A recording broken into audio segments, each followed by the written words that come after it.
तो जय हिंद मेरे प्यारे साथियों, कैसे हो आप सभी लोग। आई होप कि आप सभी लोग बहुत अच्छे होंगे। दोस्तों, भारतीय डाक विभाग यानी कि इंडिया पोस्ट ऑफिस जीडीएस की नई भर्ती को लेकर के यहाँ पर मैं आपको कुछ ऐसी बातें बताने वाला हूँ जो कि आपके लिए बहुत ही ज़्यादा वैल्यूबल होने वाली है, बहुत ही ज़्यादा इंपॉर्टेंट होने वाला है। देखिए दोस्तों, कुछ दिन पहले क्या हुआ था कि विभाग की तरफ से एक नोटिफिकेशन जारी किया गया था जिसमें कि यह बताया गया था कि 29 जनवरी 2025 को जीडीएस की नई भर्ती को लेकर के एक नया नोटिफिकेशन जारी किया जाएगा जिसमें कि अलग अलग प्रकार के पदों पर आपको भर्तियां देखने को मिलेगी। आज तारीख की अगर मैं बात करूंगा तो आज 29 जनवरी हो गई है, लेकिन विभाग की तरफ से किसी प्रकार का कोई भी अपडेट अभी तक जारी नहीं किया गया है। अभी आप जीडीएस के ऑफिशियल वेबसाइट पर जाओगे ना तो वहां पर किसी प्रकार का कोई भी अपडेट नहीं देखोगे। 2024 में जो 44,228 पदों पर भर्ती आई थी उसका भी कुछ दिन पहले 5वीं मेरिट सूची जारी किया गया है 4 सर्कल का, उसी को लेकर के अपडेट अभी दिखाया जा रहा है। लेकिन इसके आगे क्या प्रोसेस होने वाला है वो मैं आपको यहां पर वीडियो में बताने वाला हूं, ठीक है ना।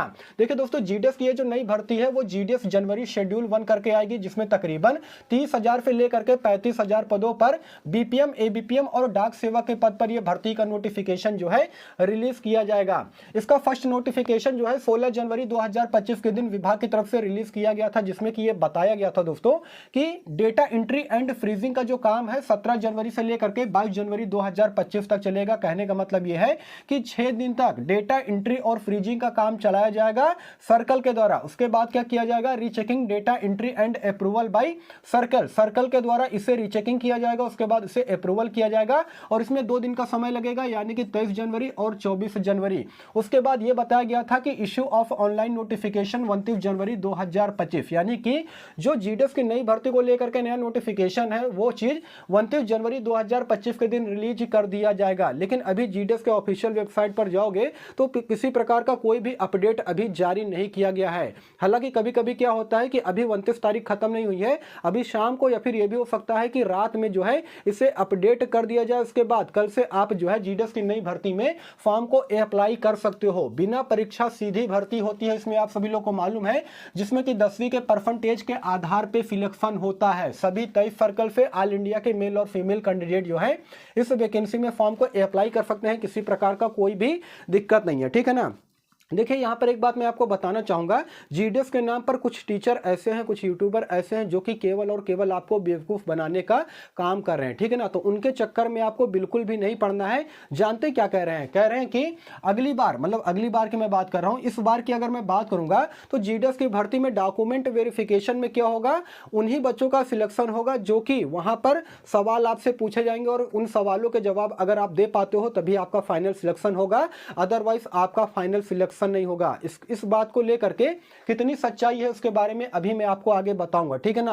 हालांकि यहीं पर मैं आपको क्लियर कर देना चाहता हूं दोस्तों, ऐसा बिल्कुल भी नहीं है। अगर आपका नाम मेरिट सूची में आ गया, आपने डॉक्यूमेंट वेरिफिकेशन आपका जो है फर्स्ट और सेकंड डॉक्यूमेंट वेरिफिकेशन दोनों सक्सेसफुल हो गया ना, तो कोई भी माई का लाल नहीं है जो कि आपको यहां पर ज्वाइनिंग लेने से रोक सके। ये जान के चलिए, यहां पर जो बताया जा रहा है ना कि आपसे सवाल जवाब किए जाएंगे यानी कि बहुविकल्पी क्वेश्चन पूछा जाएगा, ऐसा बिल्कुल भी नहीं है।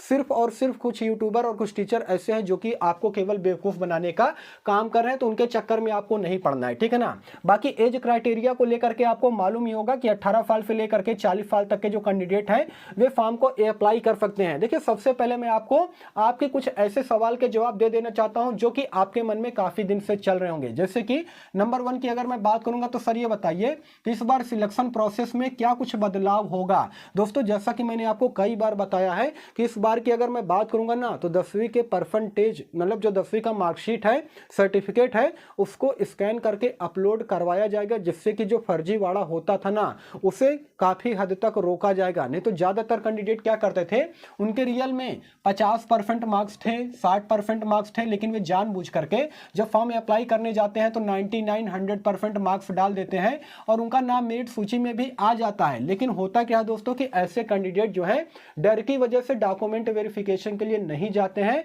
और यही कारण है कि काफी सारी जो सीटें हैं ना वो पूरी तरीके से रिक्त रह जाती थी और कई बार तो धांधली भी हो जाया करती थी। तो इसे रोकने के लिए इस बार सिलेक्शन प्रोसेस में ये सारी चीजें बदलाव की गई है, ठीक है ना। उसके अलावा काफी सारे कैंडिडेट मुझसे ये पूछ रहे थे कि सर ये बताइए क्या डॉक्यूमेंट वेरिफिकेशन के टाइम स्टूडेंट से बहुविकल्पी प्रश्न पूछे जाएंगे क्या, और वही कैंडिडेट क्वालिफाई कर पाएंगे जो इन सवालों के जवाब दे पाएंगे। तो ऐसा बिल्कुल भी नहीं है, कोई भी सवाल जवाब नहीं किया जाएगा। अगर आपका एक बार डॉक्यूमेंट वेरिफिकेशन सक्सेस सक्सेसफुल हो जाता है तो फाइनली आपको ट्रेनिंग दिया जाएगा और उसके बाद आपको ज्वाइनिंग मिल जाएगी, ठीक है ना। इन सभी अफवाहों के चक्कर में आपको बिल्कुल भी नहीं पड़ना। उसके अलावा अगला सवाल यहाँ पर यह है कि सर ये बताइए जीडीएस की इस नई भर्ती में किसे फॉर्म अप्लाई करना चाहिए, किसे अप्लाई नहीं करना चाहिए। तो देखिए दोस्तों, मैं आपको यहाँ पर खुल करके बता देना चाहता हूँ, कुछ भी मैं यहाँ पर नहीं छुपाऊंगा क्योंकि 3 साल का एक्सपीरियंस मेरे पास है और जो चीज़ मैं आपको बताऊंगा ना, अपनी तरफ से पूरी कोशिश करूंगा कि बिल्कुल सटीक और सही जवाब दूं, ठीक है ना। जीडीएस की भर्ती में उन बच्चों को फॉर्म को अप्लाई करना चाहिए जिनके की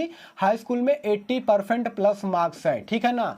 उन कैंडिडेट का सिलेक्शन होने का चांसेस ज्यादा है, लेकिन जिन कैंडिडेट का यहाँ पर 50% 60% मार्क्स है उन कैंडिडेट को यहाँ पर फॉर्म को अप्लाई नहीं करना चाहिए, अदरवाइज आपका सिलेक्शन बिल्कुल भी नहीं हो पाएगा क्योंकि इसमें कट ऑफ जो है वो बहुत ज्यादा जाता है। हाँ, अगर आपके 70 प्लस मार्क्स हैं हाई स्कूल में तो आपको क्या करना चाहिए कि आपको नॉर्थ ईस्ट हो गया, असम हो गया, अरुणाचल प्रदेश हो गया, मेघालय हो गया, इन सभी सर्कल से फॉर्म को अप्लाई करना चाहिए। तो हो सकता है कि वहां से आपका सिलेक्शन जो है हो जाए क्योंकि कुछ डिवीजन ऐसे हैं, कुछ सर्कल ऐसे हैं जहां पर काफ़ी कम कट ऑफ जाता है, जिसके नाम मैंने आपको यहाँ पर बता दिया है। और बाकी जितने भी हिंदी स्टेट से बिलोंग करते हैं तो उनके लिए कहना चाहूँगा कि 80% प्लस अगर आपके हाई स्कूल में मार्क्स है तभी आप फॉर्म को अप्लाई कीजिएगा। अगला सवाल यह है कि सर ये बताइए कोविड के टाइम पर प्रमोट किए गए बच्चे जो है फॉर्म अप्लाई कर पाएंगे कि नहीं अप्लाई कर पाएंगे। दोस्तों, आराम से अप्लाई कर पाएंगे, किसी प्रकार का कोई भी दिक्कत नहीं होगा।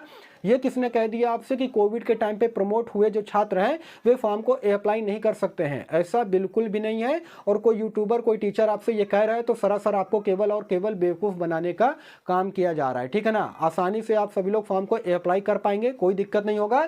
और देखिए एक बात मैं आपको और बताना चाहूँगा, ज़्यादातर कैंडिडेट ऐसे होंगे ना जो कि कोविड के टाइम पर प्रमोट हुए हैं, उनको यहाँ पर सिलेक्शन ज़्यादा मिलेगा। कहने का मतलब ये है कि इनको ज़्यादा बेनिफिट मिलेगा क्योंकि कोविड के टाइम पर जो बच्चे प्रमोट किए गए हैं ना उनके हाई स्कूल में 98%, 99%, 100%, उसके अलावा 96% मार्क्स है। तो इन कैंडिडेट का सिलेक्शन ज्यादा होगा, यानी कि इनको जीडीएस की इस नई भर्ती में सबसे ज्यादा बेनिफिट मिलेगा। किसी प्रकार की कोई दिक्कत नहीं है, आप लोग आसानी से अप्लाई कीजिए। उसके अलावा 5वां सवाल यह है कि सर ये बताइए डॉक्यूमेंट वेरिफिकेशन के टाइम पर क्या कंप्यूटर सर्टिफिकेट भी लगेगा? दोस्तों, कुछ भी नहीं लगेगा, ये सब फालतू की खाली बकवास है, ठीक है ना। यहाँ पर डॉक्यूमेंट वेरिफिकेशन में आपका कंप्यूटर सर्टिफिकेट नहीं लगेगा।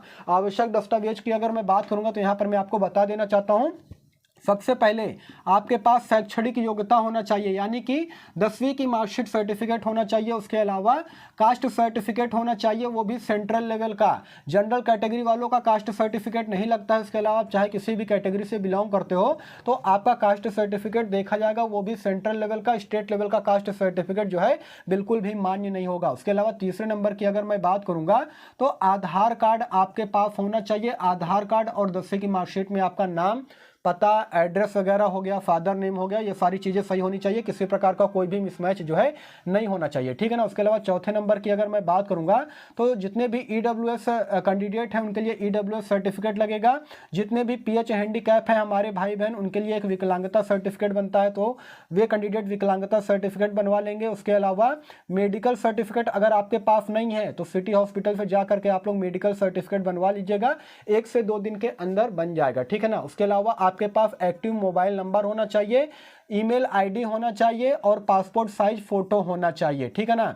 उसके अलावा कोई भी डॉक्यूमेंट्स की जरूरत नहीं पड़ेगी। इतने सारे आवश्यक डॉक्यूमेंट्स होंगे तो आपका डॉक्यूमेंट वेरिफिकेशन भी सक्सेसफुल हो जाएगा और आप आसानी से जीडीएस की नई भर्ती में फॉर्म को अप्लाई जो है कर सकते हैं, ठीक है ना। बाकी बेसिक रिक्वायरमेंट आपको मालूम ही है यहाँ पर क्या क्या मांगा जाता है, जैसे कि लोकल लैंग्वेज की जानकारी आपको जो है होनी चाहिए, जिस भी स्टेट से, जिस भी सर्कल से आप फॉर्म को अप्लाई कर रहे हैं। उसके अलावा साइकिलिंग यानी कि साइकिल चलाने का नॉलेज आपके पास होना चाहिए। हालांकि आज की डेट की अगर मैं बात करूंगा तो अगर आप डाक पार्सल करोगे, डाक डिलीवरी करोगे तो अपने मोटरसाइकिल से जो है जाओगे, ठीक है ना। लेकिन फिर भी यहाँ पर एक क्राइटेरिया रखा गया है कि साइकिल चलाना आपको आना चाहिए, ठीक है ना। नहीं भी आएगा तो भी कोई दिक्कत वाली बात नहीं है, लेकिन हाँ लोकल लैंग्वेज का जो है आपको नॉलेज जरूर से जरूर होना चाहिए। अगर आपका सिलेक्शन बीपीएम पोस्ट पर होता है यानी कि ब्रांच पोस्ट मास्टर पोस्ट पर होता है तो आपको देखिए कंप्यूटर का नॉलेज जरूरी है, ठीक है ना। कंप्यूटर का सर्टिफिकेट तो नहीं मांगा जाएगा लेकिन कंप्यूटर का नॉलेज होना चाहिए, क्योंकि अगर कंप्यूटर का नॉलेज नहीं होगा तो आप कंप्यूटर पर बैठ के काम कैसे कर पाओगे, है ना। सिस्टम पर बैठ के काम करने में आपको प्रॉब्लम होगी ना, इसलिए यहाँ पर कंप्यूटर का बेसिक नॉलेज जो है मांगा जाता है, ठीक है ना। बाकी फीस के बारे में आपको पता है, जनरल ओबीसी ईडब्ल्यूएस कैंडिडेट से 100 रुपए लिए जाते हैं।